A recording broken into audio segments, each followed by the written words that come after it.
आज मैं आपको देख रहा हूँ तो आज मैं सबसे पहले आपको नमन करना चाहता हूँ, क्योंकि इस दौर में जो अमृत काल का दौर कहा जाता है, जो विष काल का दौर चल रहा है इस देश में, इस दौर में यदि सच्चाई सुनने के लिए भी आप आए हैं तो आप उतनी ही रिस्क लेके आए हैं जितनी रिस्क लेके हम बोलते हैं। जितनी तकलीफ और जितने टारगेट पे हम लोग हैं बोलने वाले, उतने ही टारगेट पे आप भी होंगे, क्योंकि आप हमको सुन रहे हैं। मैं जानता हूँ कोई उद्योगपति यदि मुझसे बात भी करता है, कोई सेल्फी भी लेता है, तो वो सोशल मीडिया पे पोस्ट नहीं करता, क्योंकि यदि सेल्फी भी उसने सोशल मीडिया पे पोस्ट की तो पता नहीं कब इनकम टैक्स और ईडी का नोटिस आ जाएगा। ये इस संक्रमण काल में हम जा रहे हैं। हम फिर आते हैं उस क्विट इंडिया पे, भारत छोड़ो, करो या मरो।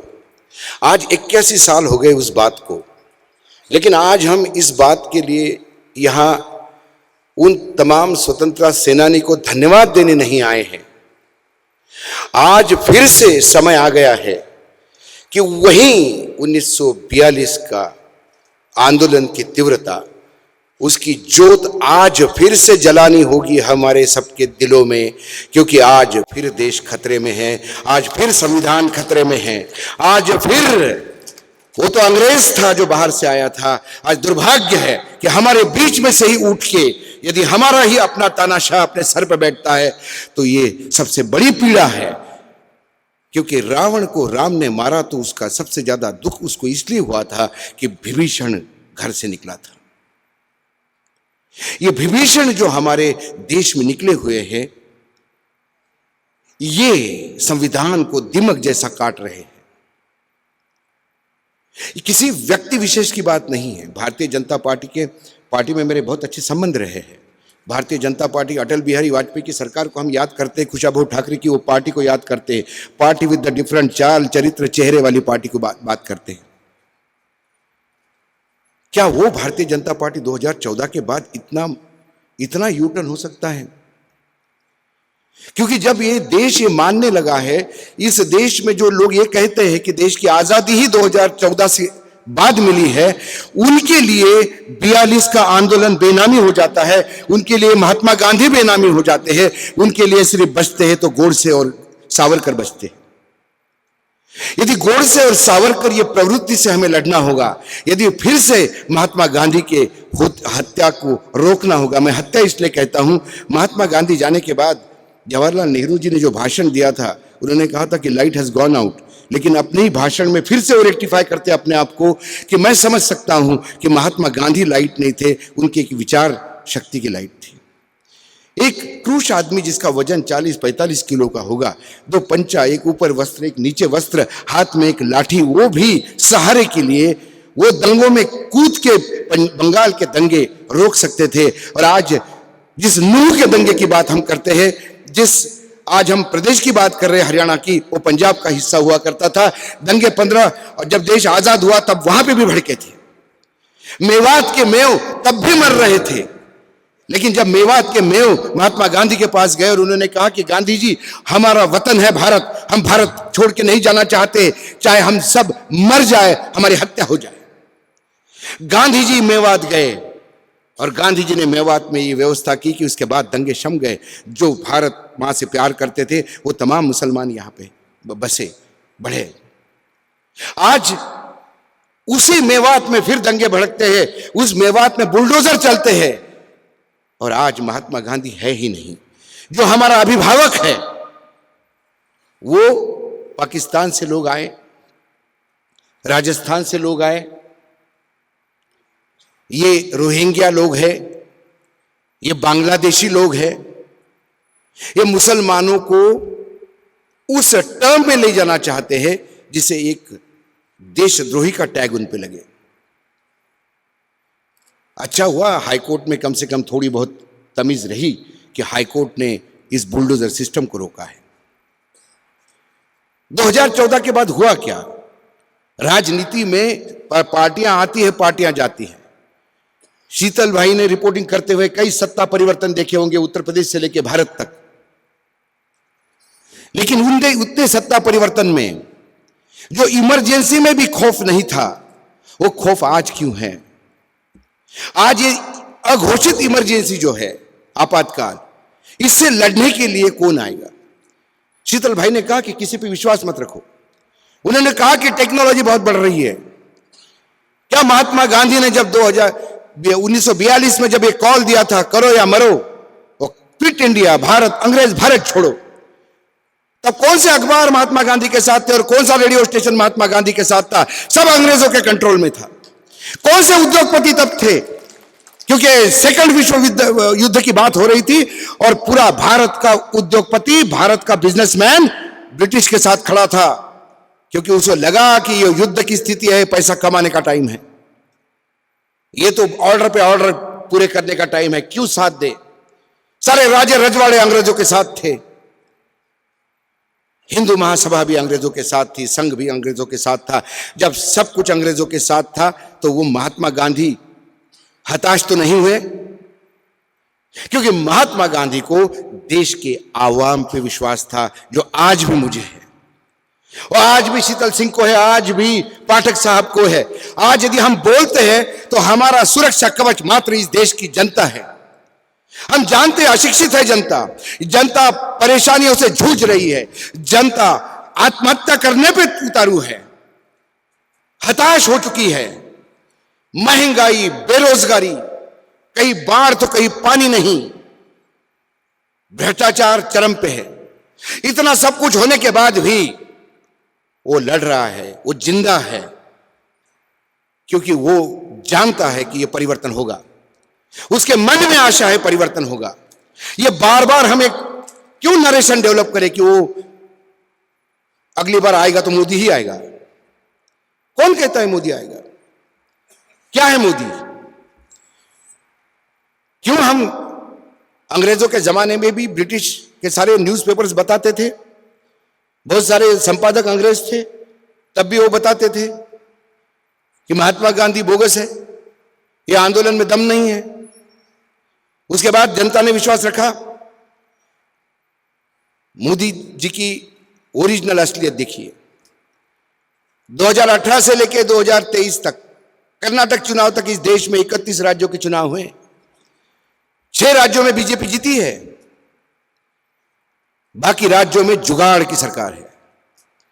मेरे पास या शीतल सिंह के पास और हम में से किसी भी स्टेज पे जो बैठा है, किसी के पास भी ईडी, सीबीआई और इनकम टैक्स सिर्फ 6 महीने के लिए दे दीजिए। इस केंद्र की पूरी कैबिनेट यदि चरणों में नहीं लाई तो हम पत्रकारिता छोड़ देंगे। आपका क्या चाणक्य है? कौन सा चाणक्य है भाई? ईडी के गन पॉइंट पे लोगों को लेके आप बोलते हो कि हम चाणक्य हैं। किन 6 राज्यों में चुनाव जीते? गुजरात, उत्तर प्रदेश, उत्तराखंड, आसाम, अरुणाचल प्रदेश, त्रिपुरा। नॉर्थ ईस्ट के राज्य तो केंद्र के साथ रहते हैं, हमेशा हमने देखा है। आसाम और उत्तराखंड में आदि एमएलए की लिस्ट देखें तो ज्यादातर कांग्रेस ही भरे हुए हैं। आसाम का तो मुख्यमंत्री कांग्रेस से उधार लिया हुआ है, उधार के सिंदूर पे है सरकार। उत्तर प्रदेश में स्टेटिस्टिक उठा के देखिए, कोई मेरे आंकड़े नहीं है, इलेक्शन कमीशन के साइड पे जाके आप हर सीट का आकलन करिए। यदि बीएसपी ताकत से लड़ती तो 153 सीटों पे बीजेपी हारती, बीजेपी 60-70 पे निपट जाती। बचा क्या गुजरात? तो भारतीय जनता पार्टी गुजरात की रीजनल पार्टी है, इससे डरने की जरूरत नहीं है। ईडी, इनकम टैक्स, सीबीआई क्या करेगी? जेल भेजेगी, उससे आगे क्या करेगी? फांसी तो नहीं देगी। और डर किसको है? जिसके नीचे रेले है उनको डर है, जो भ्रष्टाचार में लिप्त है उसको डर है। हमारा क्या है? इस देश की जनता में बिल्कुल भ्रष्ट नहीं मानता। यदि 2% लोग भ्रष्ट हर सेक्टर में होते हैं तो पूरा सेक्टर भ्रष्ट नहीं हो सकता। लेकिन हमें हमारी ताकत लेनी चाहिए। किसान आंदोलन का बेहतरीन उदाहरण दिया। क्या हुआ किसान आंदोलन में? पूरे देश के मीडिया तो बता रहा था गलत। क्या देश ने माना? क्या मीडिया को माना? वो दृश्य आप भूले नहीं होंगे कि जब तथाकथित बड़े बड़े चैनलों के रिपोर्टर जाते थे तो लोग खदेड़ देते थे, भागते हुए, कैमरा छोड़ के भागते हुए लोग देखे हमने। लेकिन सरकार को नतमस्तक होना पड़ा। यह सरकार से ज्यादा बड़ी डरपोक सरकार मैंने 1947 से लेकर आज तक नहीं देखी। सबसे डरपोक सरकार है ये, जो बोलता है उसकी आवाज बंद करने का प्रयास करती है। Quit India movement, quit India का नारा दिया था महात्मा गांधी ने। 2014 के बाद नरेंद्र मोदी ने नारा दिया है क्वाइट इंडिया, चुप इंडिया, कोई बोलेगा नहीं, सिर्फ मैं मन की बात करूंगा और वही करूंगा जो मेरे मन को भाता है। एक हिंदी पिक्चर आई थी चाइना टाउन, उसमें एक विलन था, वो बुंदेलखंडी भाषा में बोलता था, मेरे मन को भाया कच्चा काट के खाया। ये मन की बात वो है, मेरे मन को भाया शरद पवार को काट के खाया, मेरे मन को भाया उद्धव ठाकरे को काट के खाया, मेरे मन को भाया इसको उठाया उसको उठाया। ये देश किसी एक राजनीतिक दल के बपोती नहीं है, ये देश यहाँ के आवाम की है। और मैं बार बार कहता हूं कि यहाँ का आवाम जो है कितना भी परेशान हो सकता है, लेकिन वो मूर्ख नहीं, वो सही समय पे सही बटन दबाता है। कर्नाटक में क्या हुआ, बजरंग दली का नाम लेके बटन दबाने की बात हुई। संविधान की शपथ लेने वाला आदमी बजरंग दली का नाम लेता है। मैं बजरंग बली के खिलाफ नहीं, मैं भक्त हूं बजरंग बली का, लेकिन मैं इतना छिछोरा हिंदू भी नहीं हूं कि चुनाव जीतने के लिए मेरे महान बजरंग बली को मैं मैदान में उतारूं। मेरे बजरंग बली की भी एक स्थिति है।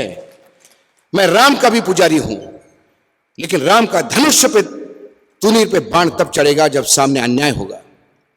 मैं राम को एटीएम जैसा कैश करना नहीं चाहता।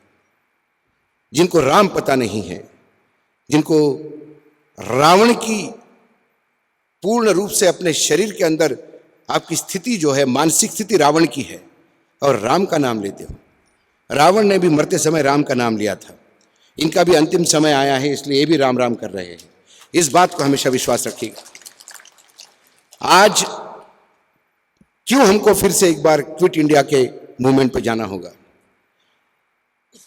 और वो क्विट इंडिया मूवमेंट में कहीं ऐसा नहीं कहा था क्विट इंडिया इंग्लिश, उन्हें कहा था क्विट इंडिया। सामने टारगेट था अंग्रेज। आज फिर से एक बार क्विट इंडिया का नारा देने की जरूरत है। क्विट इंडिया, टारगेट है तानाशाही सरकार। हमें किसी सरकार से लेना देना नहीं है। जब यूपीए की सरकार थी तो यूपीए का भ्रष्टाचार भी उजागर करने वाले कोई बाहर के लोग नहीं थे, यही चंद पत्रकार थे। तब यही संघी प्रवक्ता हमको कहते थे कि देखिए वरिष्ठ पत्रकार अशोक वानखड़े ईमानदार पत्रकार ये बोल रहे हैं, आप सुन नहीं रहे हैं। और तब कांग्रेसी हमको कह रहे थे कि ये संघी है। आज हम कांग्रेसी हो गए और वो राष्ट्रभक्त हो गए, क्योंकि ये रोज अपनी नियत बदलते हैं, ये रोज अपनी चेयर बदलते हैं, रोज विचारधारा बदलते हैं। इनको सत्ता का मक्खन दिखता है और वो मक्खन खाने के लिए ये किसी भी हद तक, किसी भी लेवल पे नीचे उतर के उस मक्खन का स्वाद लेने के लिए कुछ भी कर सकते हैं। हम मक्खन नहीं खाते, हम मक्खन की रक्षा करने वालों में से हैं। और जब सवाल पूछने हैं, यदि पत्रकार होकर सवाल नहीं पूछेंगे, सत्ता को सवाल नहीं पूछेंगे, तो फिर पत्रकारिता क्यों करेंगे, भांडगिरी क्यों नहीं करेंगे। बहुत सारे धंधे हैं जिसमें पत्रकारिता से ज्यादा पैसा है। पत्रकारिता बहुत महंगी हो गई, शीतल भाई ने कहा, लेकिन महंगी पत्रकारिता में भी रास्ता निकलता है। क्या आज यूट्यूब जिंदा नहीं है?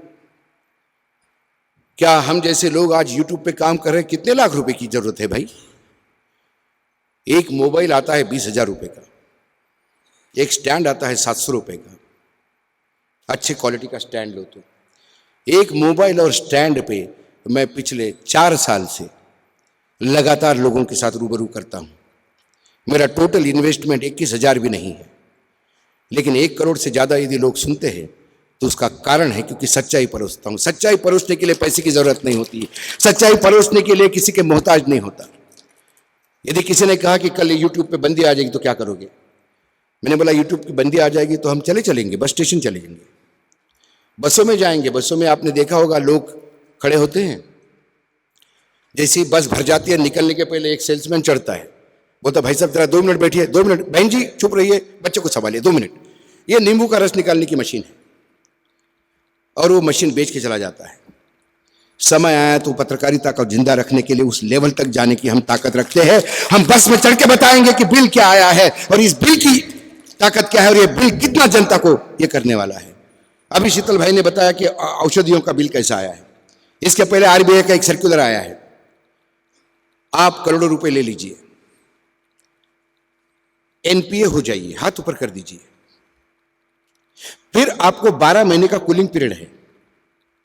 जो पैसे आपने खा लिए वो विदेश जाके 12 महीने में बढ़िया अय्याशी करके वापस आइए और 12 महीने कूलिंग की पीरियड के बाद फिर बैंक में अप्लाई करिए पैसे के लिए और फिर बैंक आपको पैसा देगी। ये कौन सा रूल है? और कोर्ट में नहीं जाएगा ये मामला। उन्होंने कहा कि बैंक अब कोर्ट में नहीं जाएगी। बैंक कहती है कि कोर्ट में जाने खर्चे ज्यादा है, हम सेटलमेंट कर देंगे। इस देश का एनपीए 14 लाख करोड़ से की ज्यादा है और ये मोदी आने के बाद का हुआ है, मोदी के पहले का नहीं है। और ये बार बार कहते हैं कि एनपीए का मतलब कर्जा माफी नहीं है, हमारे वसूली का अधिकार है। उन 14 लाख में से 13% भी वसूली नहीं हुई है। क्या सरकार इसकी जवाबदेही देगी? क्योंकि इनको जवाब ही नहीं देने हैं। मणिपुर का इतना बड़ा मसला हुआ, मणिपुर इस देश का एक हिस्सा है, हमारा एक राज्य है, वो 3-3.5 महीने से जल रहा है। और मणिपुर के ऊपर अविश्वास प्रस्ताव जिस दिन शुरू हुआ उस दिन कांग्रेस ने तो तथ्यात्मक बातें बहुत ही शालीन तरीके से गोगाई ने रखी। आज तो राहुल गांधी ने रुद्र रूप धारण किया, लेकिन गोगाई तो बहुत शांत रूप से बोल रहा था। उसका जवाब एक मस्करे से दिलवाते हो आप। एक दुबे नाम का आदमी खड़ा होकर बोलता है कि ये तो गरीब का बच्चा प्राइम मिनिस्टर होगा तो उसके खिलाफ अविश्वास प्रस्ताव लाया। अरे भैया, लाखों का सूट पहनने वाला और करोड़ों के प्लेन में अंडारी के घूमने वाला यदि गरीब का बच्चा हो तो मेरे देश में हर घर में गरीब का बच्चा हो। ऐसा बच्चा तो हर एक को चाहिए। मैं भी गरीब होने को तैयार हूं। सवाल 81 करोड़ लोगों को अनाज देने का नहीं है। आनंद भाई ने सही कहा कि हमारा अधिकार है, ये किसी अपने एफडी तोड़ के नहीं दे रहा है। मेरा दूसरा सवाल है आनंद भाई, 1947 से लेकर आज तक ऐसा क्या हुआ कि इस देश की 81 करोड़ जनता सरकार के अनाज पे भीख पे जिंदा होने के लिए मजबूर हो गई है? ऐसा क्या हुआ? क्यों नहीं सरकार अपनी आर्थिक नीतियां ठीक करती? क्या मनमोहन सिंह जब आए थे तब स्थिति बेकार नहीं थी? हमको तो इंग्लैंड से कर्जा लेने के लिए सोना गिरवी रखना पड़ा था। उसके बाद राव साहब की सरकार आई, सोना भी वापस लाया। क्या आर्थिक नीति में ऐसा बदलाव किया कि तब कोई फ्री का अनाज लेने के लिए तैयार नहीं होता था, क्योंकि सबकी स्थिति यह थी कि वो खुद खरीद के खाएं। यदि आज आपने 81 करोड़ लोगों को भीख मांगने के लिए मजबूर किया तो इससे आपसे ज्यादा पापी कोई नहीं है और आपसे ज्यादा नालायक आदमी कोई नहीं है जो ये सरकार चला रहा है। किसानों को 6,000 रुपए देते हैं। मेरे घर में भी खेती होती है, मैं चैलेंज करता हूं 2.5 एकड़ वाले किसान को 6,000 रुपए में वो 2.5 एकड़ में क्या करके दिखाएगा? बीज तक नहीं खरीद सकता, खेत जोत तक नहीं सकता 6,000 रुपए में। और आप कहते हो सम्मान राशि। सम्मान राशि नहीं, आप भीख दे रहे हैं। और जिस भीख को आप दे रहे हैं, आपको शर्म आनी चाहिए कि आपके घर के लोग भीख मांग रहे हैं। आज मेरा बेटा, मेरा भाई, मेरा चाचा भीख मांग रहा होगा तो मुझे यहां एयर कंडीशन कमरे में सोने का अधिकार नहीं। यदि इस देश के किसान 6,000 रुपए के भीख पे जिंदा है, इस देश का 81 करोड़ आवाम सरकार के अनाज के भीख पे जिंदा है, इस प्रधानमंत्री के गले के नीचे रोटी कैसे उतरती है यह समझ के परे है। ये ऐसा कोई कर ही नहीं सकता जिसके सीने में दिल हो। सीना 56 इंच का और दिल 4 इंच का भी नहीं तो क्या करे? जो 700 किसान मरने के बाद ये कहता हो मेरे लिए मरे क्या? जो पुलवामा में जो शहादत हुई है वो शहादत होने दी एजेंसियों के इनपुट के बाद, उसके शरीर में दिल है? जो आज हजारों लोग मर रहे हैं। गवर्नर से मेरी व्यक्तिगत बात हुई है मणिपुर की, आज पहली बार सार्वजनिक रूप से बोल रहा हूं। उनके हिसाब से हजारों की संख्या में लोग मारे गए हैं मणिपुर में। क्यों? उसके बाद भी आपको क्रोध नहीं आता? सर्वोच्च न्यायालय का डंडा उठाना पड़ता है तब जाके क्रोध आता है आपको। ऐसे मंद बुद्धि व्यक्ति का क्या करो, 3 महीने के बाद उसको समझ में आता है कि मणिपुर जल रहा है। मणिपुर की आग की आंच उसको 3 महीने लगती है पहुंचने में, उसके दिल में दर्द होने में, उसको क्रोध आने में यदि 3 महीने लगते हैं, तो इतने स्लो सोचने वाले इंसान को इस देश का क्या तरक्की करेगा वो? 5 ट्रिलियन इकोनॉमी, अरे इस देश के जनता ने सबने तय कर लिया कि एक किला आज खरीदेंगे एक फैक्ट्री का, आने वाले 10 साल तक उस फैक्ट्री का प्रोडक्शन बुक्ड हो जाएगा। ये देश की लोक संख्या इतनी है, 145 करोड़ का देश है, इसलिए इसकी अर्थ जो एक क्वांटम बताते कि 3 ट्रिलियन 5 ट्रिलियन, ये हमारे पॉपुलेशन की वजह से है। देश की तरक्की निर्यात से होती है। निर्यात में 200 अरब डॉलर का घाटा है। हम किस बिना पे विश्वगुरु हैं? महंगाई में हम मार खा रहे हैं, बेरोजगारी में। मध्य प्रदेश में, महाराष्ट्र में अभी तलाठी पटवारी की पोस्ट निकली 6000, 15,68,000 लोगों ने अप्लाई किया। 6000 पोस्ट के लिए 15 लाख बेकारी का आलम क्या है? पकोड़े तल की तो रोजगार कोई भी कमा लेगा। तो मैंने तो ऐसे दिल्ली में हनुमान मंदिर पे भिखारी भी देखे कि जो मोटरसाइकिल से आते कपड़े बदल के भीख मांग कर चले जाते हैं। तो क्या भिखारी को रोजगार दोगे आप? ये कहोगे कि ये रोजगार कर रहा है, अपना भीख मांग रहा है? ये कला है भीख मांगना, क्योंकि ये भी मतदान की भीख ही मांगते हैं। ये कभी राजस्थान को महाराणा प्रताप के घोड़े की मां गुजरात की है करके जोड़ते हैं, तो कभी गंगा के साथ अपना जोड़ते हैं। लोग कहते हैं कि भाई इतना समर्थन क्यों दिया? 2014 में लोगों को लगा कि एक गुजरात का विकास का मॉडल आया है, एक विकसित गुजरात है। हमें महंगाई 100 दिनों में खत्म होगी, इस देश में बेरोजगारी 5 करोड़ रोजगार पैदा होंगे। लोगों ने मोदी जी पे विश्वास रखा। 5 साल वो कह रहे थे कि इनको 60 साल दिए, मुझे 60 महीने दीजिए, लोगों ने दिए। उसके बाद जब इन्होंने देखा स्थिति खराब हुई तो पुलवामा हुआ, फिर देश संकट में, मुझे मतदान दो, फिर लोगों ने मतदान दिया, साथ दिया, फिर आए चुनाव में। और यदि उनको ये लगता है कि वो पॉपुलर होकर चुनाव में आए तो 37% वोट पे तो चुनाव में है। आज उनको इंडिया से डर क्यों है? आज इंडिया नाम का जो संगठन हो गया विपक्ष का, उससे डर क्यों रहे हैं? ये रात को सोते तो इनको क्यों इंडिया आती है?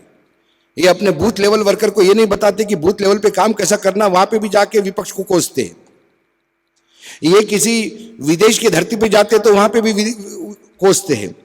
किसी महिला सम्मेलन में जाके किसी महिलाओं का स्वागत करते हैं, सम्मान करते हैं, कुछ अच्छे अचीवर्स को सम्मानित करते हैं, उसमें भी जाके इंडिया को कोसते हैं। क्योंकि 24 घंटे ये जब रात को आंख बंद करते हैं, इन्हें वो इंडिया दिखता है और 2024 की हार दिखती है। इससे ये बौखला गए हैं।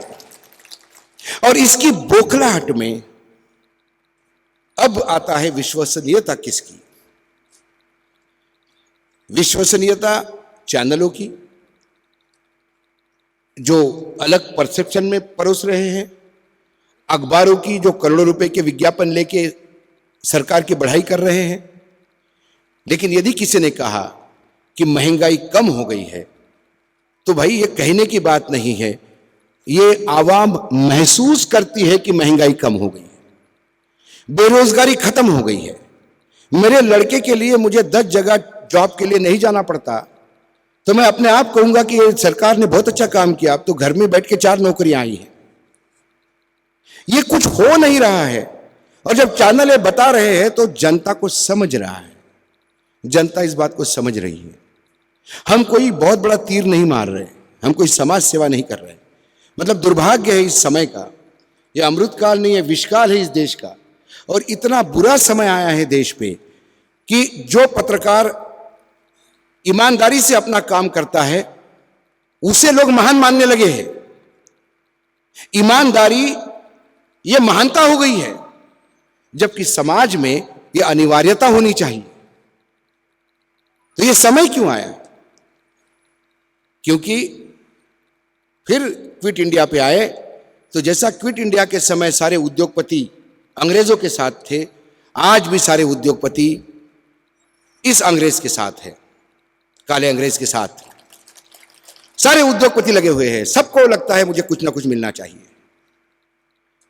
मणिपुर प्लांटेशन की वजह से जा रहा है, गांजा की वजह से जा रहा है, क्रिश्चियनिटी की वजह से जा रहा है। मैं उस पे नहीं जाता। मणिपुर जल रहा है, मणिपुर में स्त्रियों के साथ व्यभिचार हो रहा है, मणिपुर में हत्याएं हो रही है, ये मेरे लिए महत्वपूर्ण है। आपको लगता है वो गांजा की खेती करते हैं, आप अरेस्ट करिए, एक्शन लीजिए, इतनी बड़ी सरकार है आपके पास। आपको यदि जंगल खाली करवाने हैं तो कोई बड़ी बात नहीं है। अभी अडानी सेठ ने, कांग्रेस की सरकार है छत्तीसगढ़ में, जंगल कटवाई दिए ना, कौन रोक पाया उनको?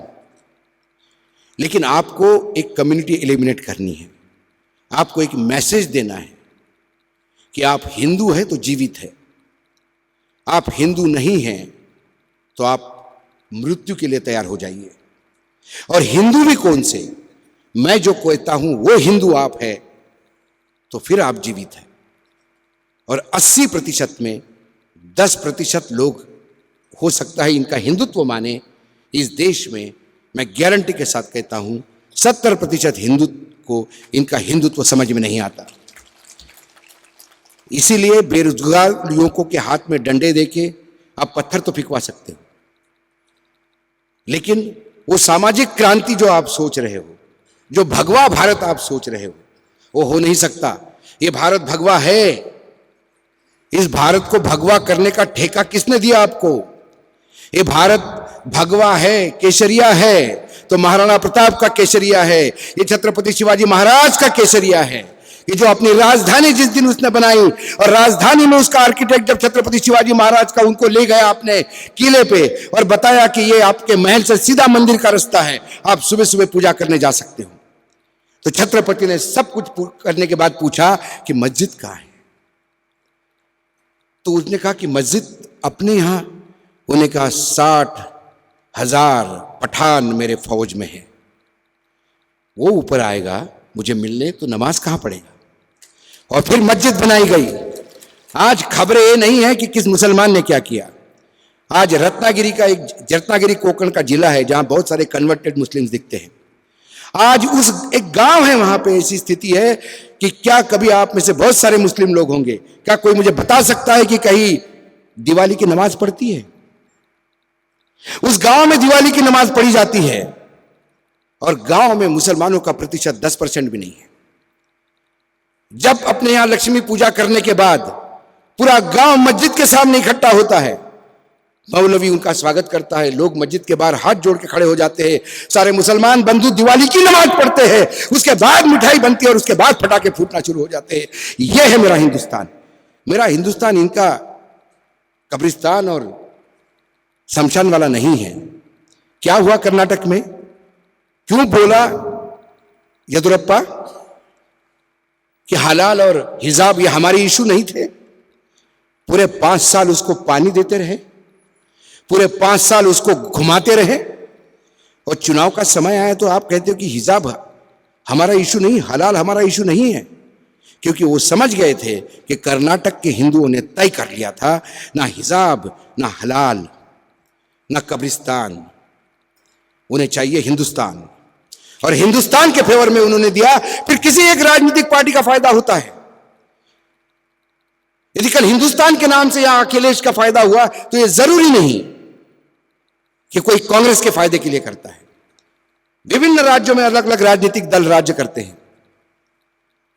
इसलिए ये फिर से मैं कहता हूं कि ये 42 का क्विट इंडिया जो 2014 के बाद नरेंद्र मोदी ने क्वाइट इंडिया किया है, अब समय आ गया है 2024 में कि फिर से एक बार क्विट इंडिया का नारा आपको देना होगा। इन तानाशाहों को घर बिठाना होगा। भारतीय जनता पार्टी में बहुत अच्छे लोग हैं, बहुत अच्छे लोग हैं। हो सकता है भारतीय जनता पार्टी में कोई नेतृत्व परिवर्तन होगा तो आपको लगेगा कि क्या ये भी लोग हैं उस पार्टी में। लेकिन इस ढोकले और फाफड़े ने जो पार्टी का हाईजैक किया है, और वो हाईजैक सिर्फ ताकत के बलबूते पे नहीं, जन समर्थन के बलबूते पे नहीं, 3 एजेंसियों के बलबूते पे। इसमें बीजेपी वाले भी बेचारे डरे रहते हैं, इन एजेंसियों का हम पे आ गया तो क्या करेंगे, जमानत ही नहीं होती, 2-3 महीने अंदर रहना पड़ेगा। और जो अंदर रह के बाहर आता तो वो बताता है कि बहुत तकलीफ हो गई। हमने अभी राष्ट्रवादी कांग्रेस के कुछ विधायकों को पूछा, मैंने बोला इतना कैसा डर गए तुम? बोले नहीं नहीं, अजीत दादा भी डरने वाले थोड़ी थे, अजीत दादा ने भी तो बहुत लड़ा, 1400 करोड़ रुपए की प्रॉपर्टी जब्त है अजीत दादा की, फिर भी नहीं गए। मैंने फिर क्या हुआ? बोला ये छगन भुजबल बड़ा गड़बड़ करते हैं, ये जब भी बैठते तो बताते थे कि बहुत जेल में तकलीफ होती है, बहुत जेल में तकलीफ होती है। बोले इससे अजीत दादा भी डर गए। वो भी बोल रहे थे कि छगन राव देखो इतना करने के बाद भी 25 लाख रुपए महीने का खर्चा करता था, फिर भी तकलीफ होती थी, मच्छर कैसे काटते थे। इससे डर गए लोग, क्योंकि इनको सारा तश्तरी में मिला है, इन्होंने संघर्ष नहीं किया, इनके बाप दादाओं ने राजनीति की, उन्हीं के बेटे ये अजित पवार उसी शरद पवार के नाम पे जीतते रहे, भ्रष्टाचार करते रहे। मायावती जी यदि आज साइलेंट है तो उसका भी पीछे कुछ कारण है।